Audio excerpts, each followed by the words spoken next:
Greetings everyone. Super Mondays here in the Holy Land, in the Holy Apple, on the Holy Hilltop, in the Holy Synagogue, Tal Binyamin. We are on the 13th day of Cheshvan, half of the month, 5783, part 2. Part 2, turning IDF soldiers into idols.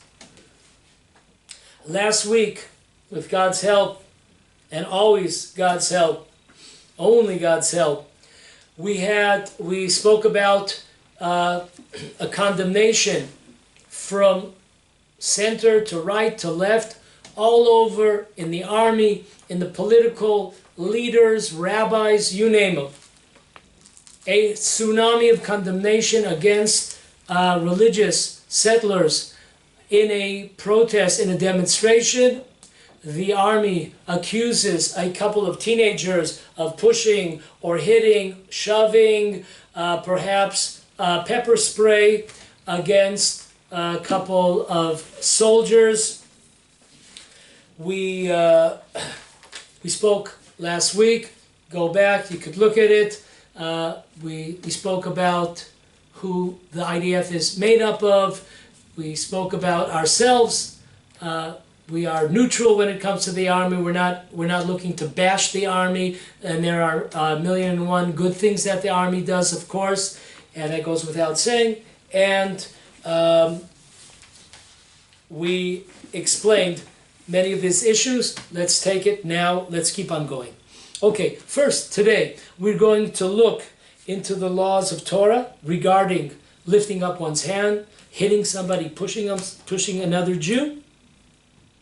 And then we'll look closer into what happened in that demonstration or such demonstrations. These are scenarios that happen very, very often, unfortunately, so it's not necessarily a new phenomena. Okay, first the law. Hold on, put on a seatbelt. This is an amazing information. I just found this out this past week. Amazing. Listen to this. This idea is brought down by the Balei Tosfot. Balei Tosfot were a group of approximately 300 sages between the years of 1100 and 1300. So we're talking about somewhere between 700 and 900 years ago. The Balei Tosfot come up with this amazing idea. First time I've ever seen it. If you came and you heard this piece of information, it was worthwhile. The whole class. Moses complains to God about the decree of Pharaoh to throw all the Jewish males into the Nile. Moses complains to God, listen, they're children, they're underage, they're minors, they're not responsible. How can you punish them with death? They're not responsible, they're not 13 years old, they're not 20 years old. How could that be? God tells Moses, listen, I run the world, I run the show, I'm the boss. Not Bruce Springsteen, folks, but God is the boss, not Bruce Springsteen. And I know that these children that are being thrown into the Nile, if they will continue to live, they will be very, very wicked. So before they could become very wicked, I will take them out. They will not live, and this way they will have a share in the world to come. They'll have a clean slate instead of messing up, contaminating, and damaging their souls. Moses keeps on arguing with God, and God says, okay, time out. I'm going to take out two people. I'm going to take out two babies from the Nile. I will save them, and they will grow up, and you will see. You will understand this concept, Moses, how these people are wicked. These Jews, today they're babies. They were just born. They were thrown into the Nile. You will see the damage that they do to the Jewish people. Folks, drum roll, please. Put on those seatbelts. We do not have insurance here. And amazing. Who are those two? Datan and Aviram. Oh, yes, those arch enemies of Moses, of the Jewish people, the two wicked, Datan and Aviram, though these two figures that brought tremendous calamity upon the Jewish people's heads in Egypt, that brought calamity upon the Jewish heads in the desert.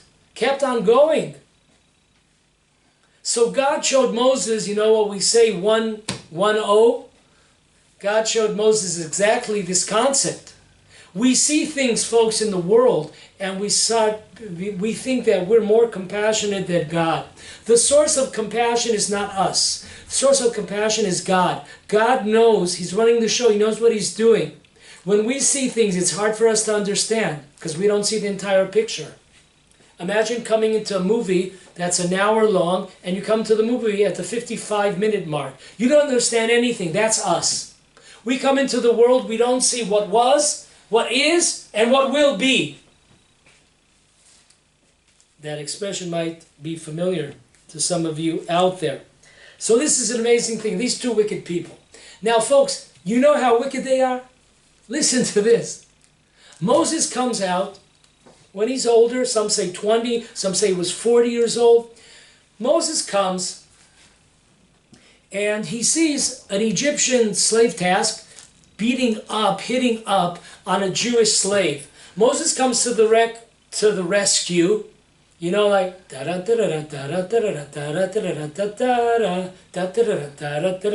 yeah, Moses comes to the rescue. Who was this Jewish slave that was being hit and beaten? There's a dispute amongst our sages. It was either Datan or Aviram. Whoa, that ball has been hit out of the stadium, and as TD, not touchdown, but Tomer Dvorah would say the ball is still traveling. Do you hear those words? Moses saves Datan or Aviram from the hands of this slave task master. Now, the next day, Moses sees these same two characters, Datan and Aviram. They are arguing amongst themselves, and one of them lifts up their hand, does not hit, but lifts up their hand against the other, and Moses reprimands them. Moses takes them to task, and then they're so upset by the fact that Moses called them wicked that they go to the government of Egypt and they turn in Moses. Folks, did you hear that? One day before. I know the Jewish memory is short, but 24 hours? Can't remember 24 hours? This guy, Moses, this dude, he saved your life. And now you're turning him in to the Egyptian government? That's a death warrant. So when God had chosen various babies to be thrown in the Nile, God knows what He's doing. God told Moses, listen, if they continue to live, these babies will grow up and they will become wicked. So I will take them before they become wicked. And therefore they will have a clean slate and they will be able to come into the world, die, and enter the world to come. So this is an amazing thing. From this, the Talmud derives from this story of Moses seeing Datan and Aviram arguing, and then one of them lifts up a hand against the other, and Moses calls him a wicked person. From this, the Talmud learns that a person that lifts up a hand, once again, no one was hit. A person that lifts up a hand against another is considered to be wicked, though he did not hit. That's an amazing thing. And this is brought down as Jewish law. Okay, it's not just an idea in the Talmud. This idea brought down in Talmud, it was on Sanhedrin, page 58, side B. Now this is brought down in Jewish law. It's brought down in Maimonides, in the laws of damage, Chovel u'Mazik, chapter 5, law 2. Or look it up in the code of Jewish law, Chosh and Mishpat, paragraph 420, law number 1. Look up Smag. Smag is an abbreviation of Sefer Mitzvot Gadol. It was written in the year 1295 by a Rishon, by Rabbi Moshe of Kotzi, of France. So this is a Rishon. They all bring this down as Jewish law. One that lifts up a hand against another is considered to be a wicked, though he has not hit anybody. That in itself. So one might say, well, let's close the books and pack our bags and we finish the class. What these settlers did is uncalled for. Don't pack your bags. Don't go anywhere. Don't undo that seatbelt. Keep in your seats. We're going to ask some questions, some very important questions, fundamental questions here. Question number 1. Is this talking about Jews? When it says in the Talmud, brought down by the commentators as Jewish law, is this talking about a Jew against another Jew or a Jew against the nations of the world? So let's look, check it out. Maimonides, laws of damage, once again, chovel umazik, just a different law. Look this one up in chapter 5, law number 1. The Rambam, Maimonides, says we're talking about a person that is kosher, that we're talking about hitting a kosher person, kosher Jew, not the nations of the world. Number 2, our second source is the Sefer HaChinuch. In Mitzvah 595, it talks about a Jewish person, just like Maimonides. So that's our second opinion. Third is, once again, the Smag, Rabbi Moshe of Kotzi, in his book of laws, positive commandment number 70. He also uses the expression, we're talking about a man from Israel, a Jew from Israel. So once again, number 1, our first lesson here is we learn out from Datan and Aviram. We learn out, number 1, that God knows what He's doing. God is in charge here. Don't think that we're more merciful than God is. Moses received that lesson, a tremendous lesson of life. He received that through the fact that God removed 2 babies from the Nile, saved them, one Datan, one Aviram. Later on, in later years, they would turn over Moses to the government of Egypt after Moses endangered his future, himself, and for these 2 wicked Jews. Amazing. That's lesson number 1. Lesson number 2, we learn from the fact that the next day Datan or Aviram lifted up their hands against each other, and they are called wicked by Moses. So we learn a law that if a Jew lifts up a hand against a fellow Jew, they are considered to be wicked even though they have not hit each other. Okay? That's what we've learned so far. Let's move it. Let's keep on moving it. Does this law it's forbidden to lift up a hand against a fellow Jew? We've proven that. We've established that. Does this pertain to all Jews? One is not allowed to lift a hand, to push, to shove, to hit. All Jews. It doesn't matter if they're good, if they're wicked, if they're somewhere in the middle. It's irrelevant. It's forbidden. Yes or no? So let's look. Let's delve into it right now. The Maimonides in the laws of damage, Chovel Umazik, chapter 5, verse law 1, he says specifically, you're not allowed to lift a hand against a Jew that is kosher. A kosher Jew. A kosher Jew. Okay, not all Jews are kosher. Number 2, in 2 more places, Tosfot and Tosfot HaRosh on the tractate of Kiddushin, page 32, side B, regarding the law of respecting an elderly person. A person has to stand up, etc. There's various forms of respect that are due to an elderly person. We're talking about someone that is the age that reaches the age of 70 and above. Does one so? The Tosfot, they ask the question, this respect of an elderly Jew, does this pertain to also wicked? Does this pertain also to wicked Jews, or we're talking about just kosher Jews? So listen to this. The Tosfot say the following: if one is wicked, it is a mitzvah, it is a commandment to even hit or embarrass such a person. So that is not the person that we're talking about. Now, listen very closely.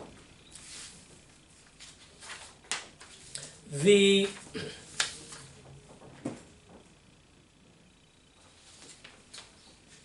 Aruch HaShulchan, Rabbi Epstein, he writes in Yehudah, chapter 244, Law 2. He agrees, the Aruch HaShulchan is a book of Jewish law, he agrees with the Tosfot, that when the Torah commands us to have respect for elderly, we're not talking about wicked elderly people. There's a problem here though. It seems like Rashi, on the tractate of Kiddushin, page 32b, it seems like Rashi is saying even a wicked person you would have to respect. So, the Aruch HaShulchan explains that Rashi is not necessarily disagreeing with the Tosfot. What does he mean? Rashi was talking about, yes, we must respect a Jew that never learned, an ignorant Jew.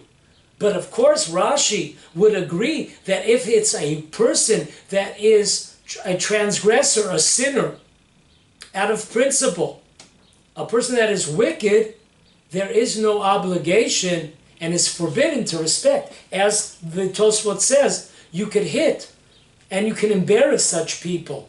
So Rashi would agree with this. So therefore, the Aruch HaShulchan, Rabbi Epstein, kind of makes peace between, it's a family, Rashi and the Tosfot, Rabbeinu Tam, they were grandfather and grandson. Other opinions that you are allowed to hit wicked people, we could find in the Minchat Chinuch. If we look up the mitzvah 595 in Minchat Chinuch. If we look up the Talmud on the tractate of Yevamot, page 22, side B. Number 3, in the 1100s, another Rishon, Rabbi Eliezer from Mitz, in North Africa. He writes in his commentary, a book of commandments, on commandment 217. He was a student of Rabbeinu Tam, of the Balei Tosfot. He also writes there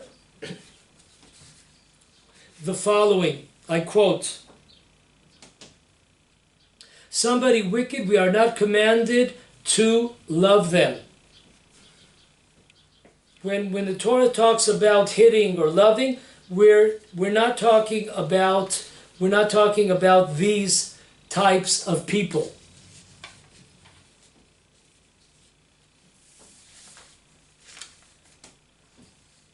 Okay, moving right along.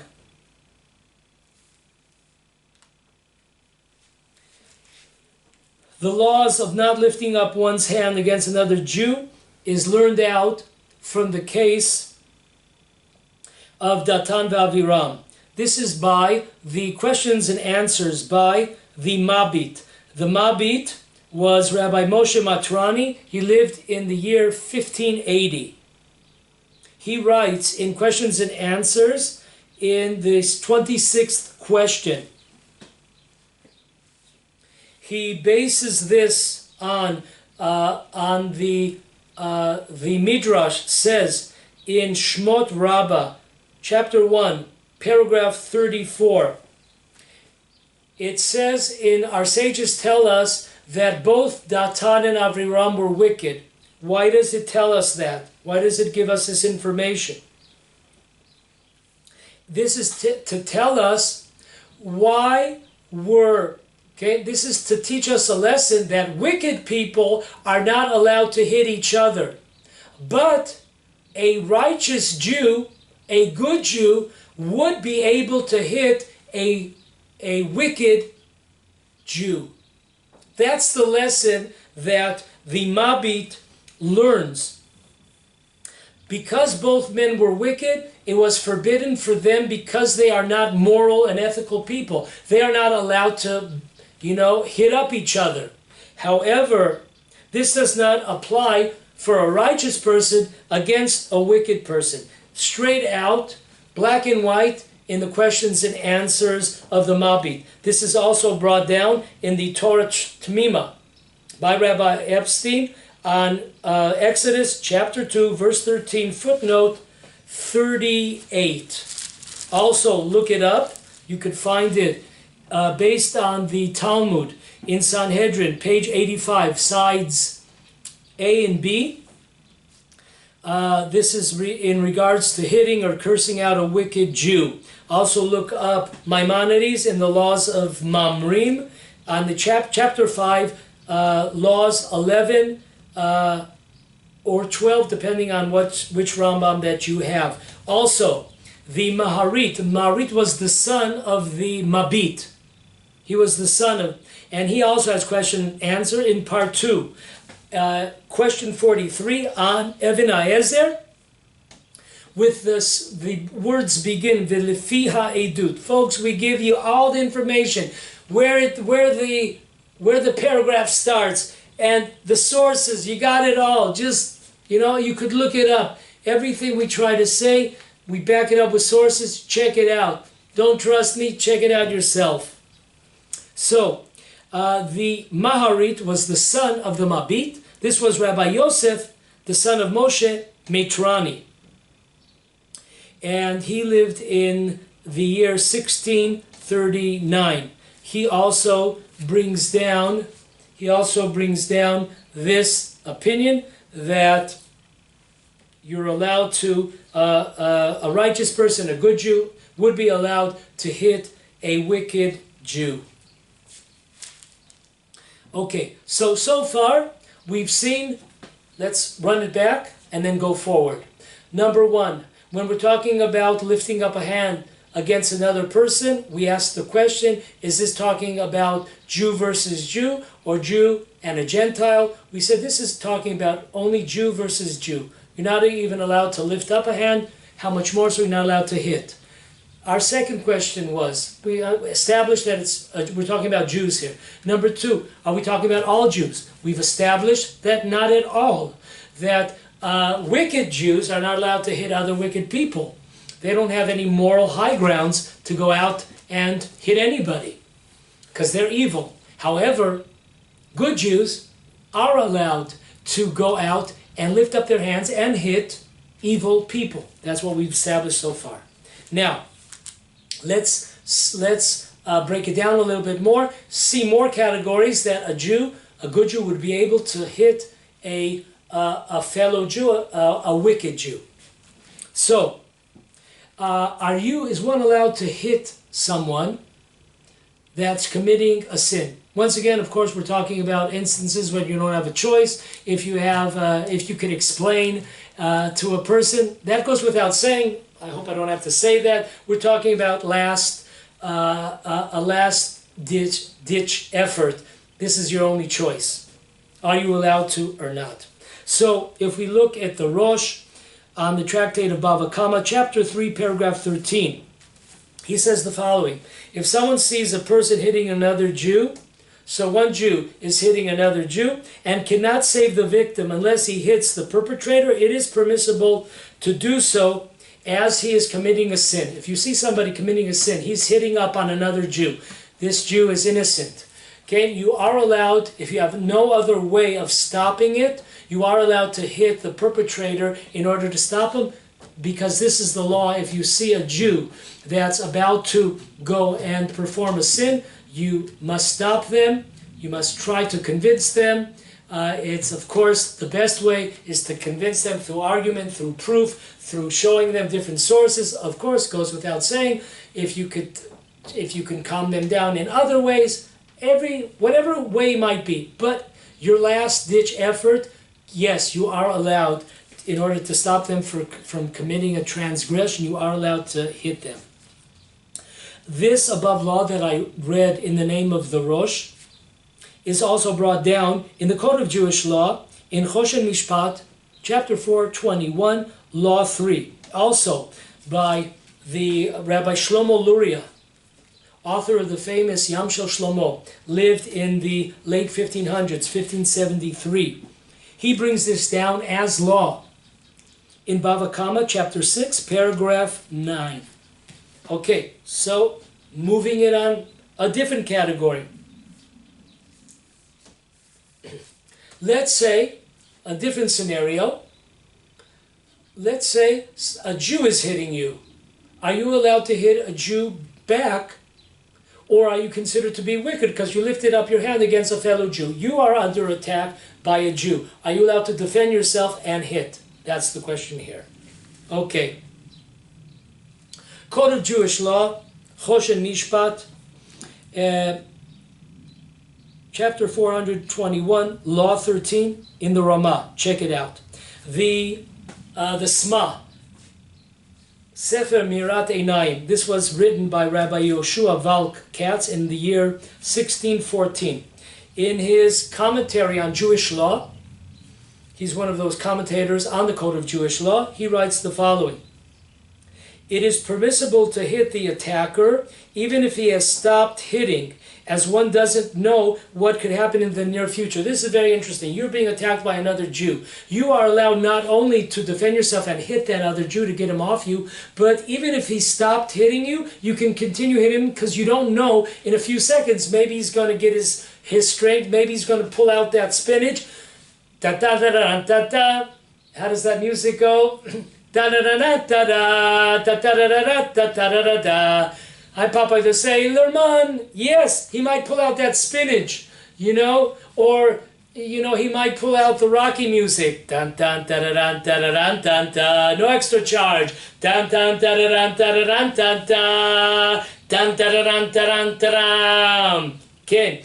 You don't know what's going to happen. So you could keep on hitting him to make sure that he's not going to come back again at you. Amazing. Sma. Sefer Mirat Einayim on the Code of Jewish Law. Moving right along.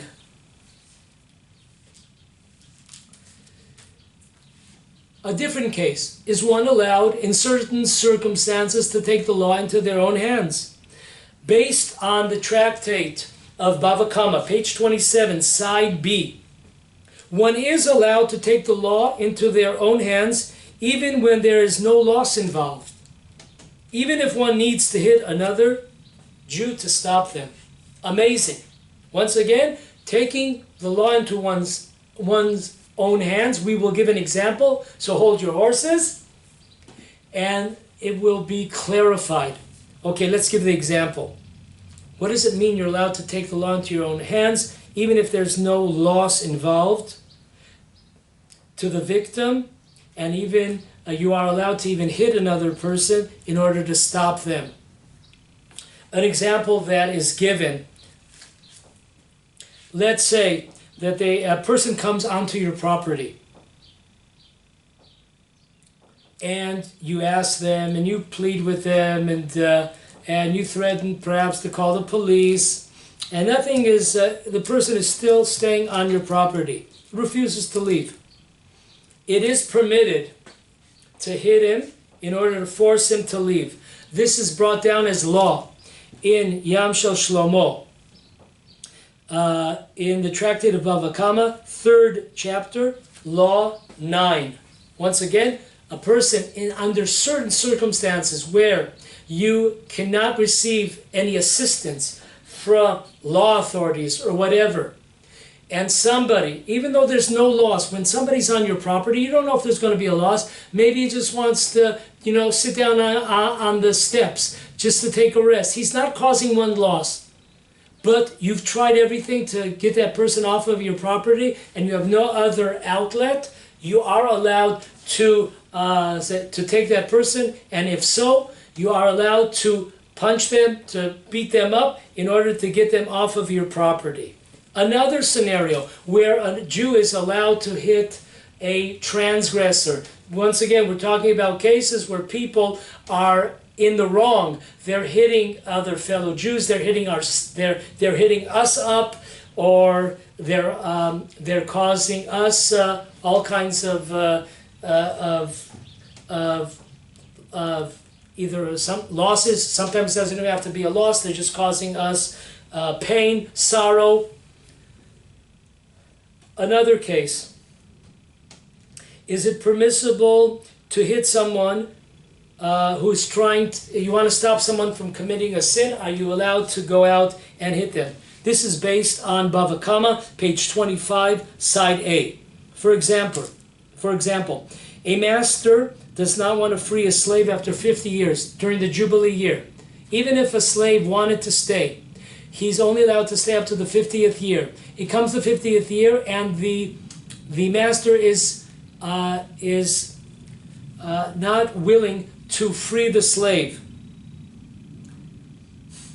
It is thus permissible for someone to come along, either the slave or someone else, and to beat up this master in order to preserve the law, because this master wants to commit a sin, a transgression against God and also against a person. So it's a double whammy transgression. You are allowed to stop this person from transgressing by if need be. Once again, not that we're looking for it. Your last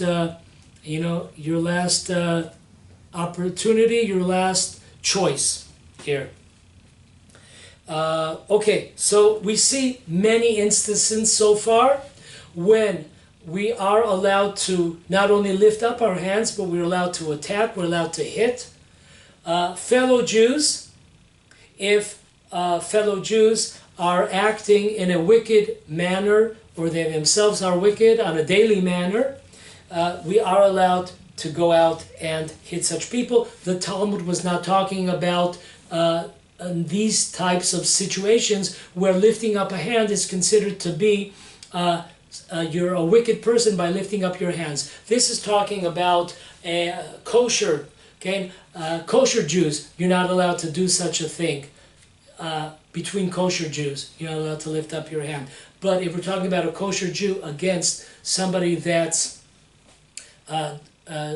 trying to perform a transgression, or is coming against us, we are allowed to defend ourselves and to go on the offensive against such people. We talked about many circumstances. Okay, so demonstrations. We're back to the demonstrations. Let's get a few things straight. Demonstrations. Okay, I myself, I can't say I merited. I wish I wouldn't have to have been there, but I've been at hundreds of them, literally hundreds. I know the ropes. I know how it plays out. Okay, I cannot tell you how many times I've been charged and brought into court, and sometimes sentenced to the fact that soldiers or police testified against me that I attacked them. Folks, I could tell you 100%, I was attacked by the police. I was attacked by soldiers. And in order to get them off of me, I had to push them off of me. I was charged, just this absurdity. It's obscene. I was charged, I was sentenced, I paid prices, I've sat in prison for these kinds of things. I've had to do community work for these kinds of things. This happens so often. People that have been in demonstrations, they know exactly what I'm talking about. You were attacked, and in the end you're charged in order that they get out scot-free. So, you know what they say, the best defense is an offense. So they know that they attacked me, but they don't want to be charged with anything. So they go on the offense and say that I attacked them. This has happened to me dozens of times. So folks, when you see a headline, when you read a news story, or when you see it on the computer, call another timeout. Remember, in the first class we called timeouts. Think about who the soldiers are. They're all types of IDF soldiers. Many of them are great. Many of them are beautiful people. Some of them, a minority of them, are rotten people, are wicked people, are violent people, are anti-Semites, are not Jews.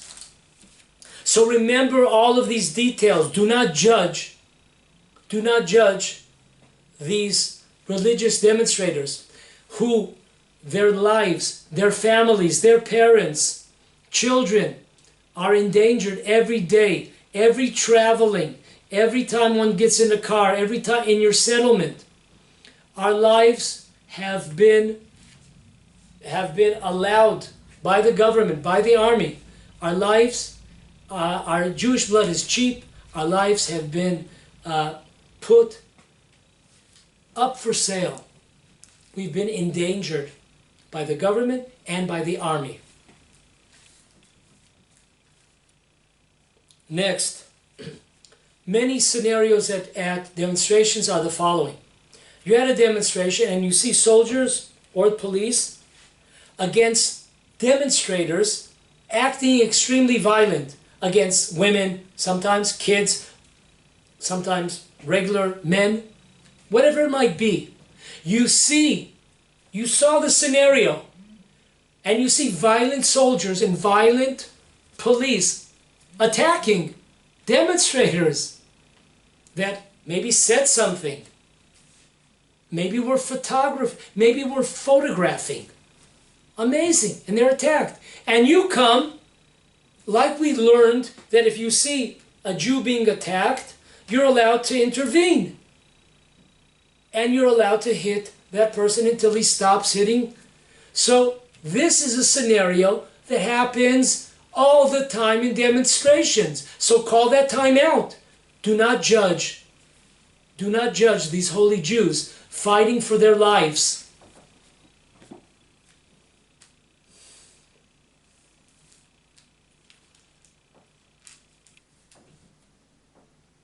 Last but not least, folks, we started and we just talked about soldiers, hitting soldiers, lifting up hands.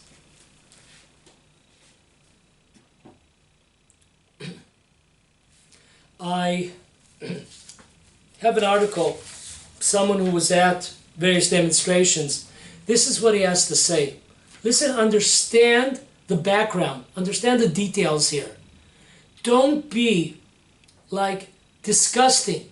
We talked about in the first class right-wing, extreme right-wing politicians. People that we think are, they're the greatest. Well, we spoke about Smotrich, we spoke about Ben Gvir, condemning these teenager settlers for hitting, pushing, whatever it might have been. This is disgusting. Listen to this. Protesters, this is eyewitnesses that have been at different protests lately. Protesters that have come down to the nearest intersection where someone was attacked find themselves many times amongst violent soldiers or protesters, fellow protesters being violently arrested. This is happening all the time. So don't judge them.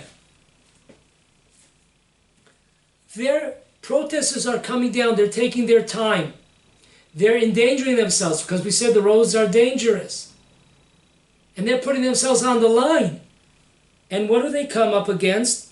Unfortunately, many times, violent soldiers, violent police, or people, violent Jews being violently arrested, and they intervene. And they're charged with hitting, pushing, or whatever. Another eyewitness, a soldier standing next to me smashed a protester in the face. and then cocked his gun at him. Can you imagine that? Loads his gun against the protester, hitting the guy in the face. All the while, Arabs continue stoning Jews on the other side of the street. Imagine that. You have two sides of the street. One side, the protesters. The Arabs continue throwing rocks. A Jewish soldier, or maybe he wasn't Jewish. Let's hope that he wasn't. Hits a protester in the face, then cocks the gun at him. All the while, the Arabs continue attacking with rocks. Or another scenario in another protest by eyewitnesses. Protesters find themselves under attack as many times the army does not respond. So imagine, folks, do not judge these people. When people's lives have been sacrificed by the establishment, by the government, by the army, Jewish blood is cheap. We've been put in situations of danger. Don't judge these people. Don't judge them. So many times they see the army standing by while the Arabs attack and do nothing because of all types of disgusting, sickening restrictions given by government and given by army, the army elite. So do not judge these people, what they've seen, and the non-response of the army in so many cases when Jews are under attack. Remember all of these. So, I know that holy cows, many people would like to remain looking at them as holy cows. But there are not holy cows. There's all types. There are holy people in the army. There are. Don't get me wrong. But the IDF are not holy cows. Folks, I want to end with this. And I tell this to my kids over the decades. And I tell this during many talks. We're talking about soldiers, hitting soldiers, lifting up our hands, pushing, whatever it might be. But we have to come back to the basic question. Who are the soldiers? And I tell people, you know who are the soldiers? The real soldiers? Those are the inhabitants, the settlers of Judea, Samaria, once in Gaza, and other places, East Jerusalem. Those are the soldiers of Israel. Because if not for the civilians living in these areas, we would be under attack in Tel Aviv, in Kfar Saba, in Ra'anana, in Haifa. Thank God for the settlers. Because if not for them, the war of the Arabs would be in our cities. The true soldiers, or also soldiers, are those civilians that live, put themselves on the line, in danger, sacrifice themselves day in and day out, travel, not knowing if they're going to come home. Let me read the words that I tell all inhabitants, all residents of the settlements. We are the soldiers. An army cannot exist if there was not a civilian population here in Judea and Samaria. The army could not exist here alone. The backbone of their staying is only because there are residents here. Listen to the words translated for me. Thank you, Brother Aryeh. Once a soldier enters the throes of battle, he should rely on the hope of Israel. That's God, folks. And their Savior in times of need. He should realize that he's fighting for the sake of the oneness of God's name. Therefore, he should place his soul in God's hands and show no fright or fear. He should not worry about his wife or children. On the contrary, he should wipe their memories from his heart, removing all thoughts from his mind, except for the thought of war. This is Maimonides, chapter 7, law 15, in the laws of kings and wars.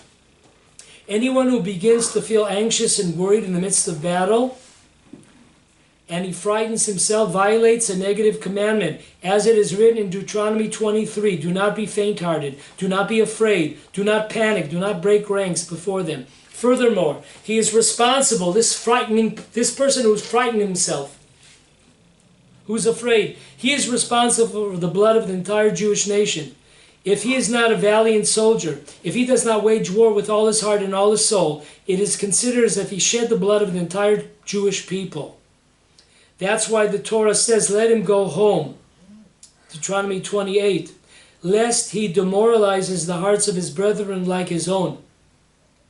Similarly, the prophetic tradition explicitly states, cursed be he who does God's work deceitfully.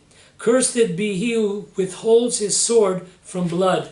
People that do not fight, people that are afraid, people that have mercy on the cruel. In contrast, anyone who fights with his entire heart without fear, with intention of sanctifying God's name, can be assured that he will find no harm, nor will bad overtake him. He will be granted a proper family in Israel and gather merit for himself and his children forever. He will also merit eternal life in the world to come, as it says in Samuel 1, chapter 25, verses 28-29.